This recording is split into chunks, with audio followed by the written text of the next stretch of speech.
امام باقر علیہ السلام کو باقر کیوں کہا جاتا ہے؟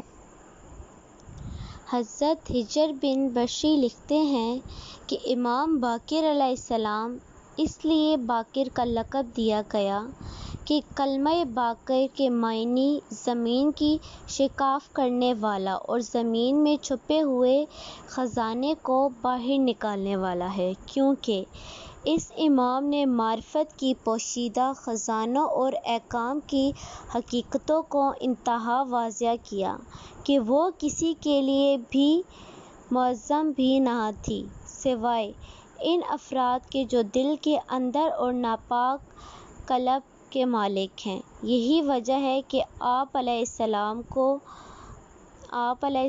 کو علوم شگفتہ کرنے والا، علم کو جمع کرنے والا، پھیلانے والا اور علم کو بلند کرنے والے کا نام دیا گیا ہے Baqir. Thanks watching my video. Subscribe my YouTube channel and like and share my all videos.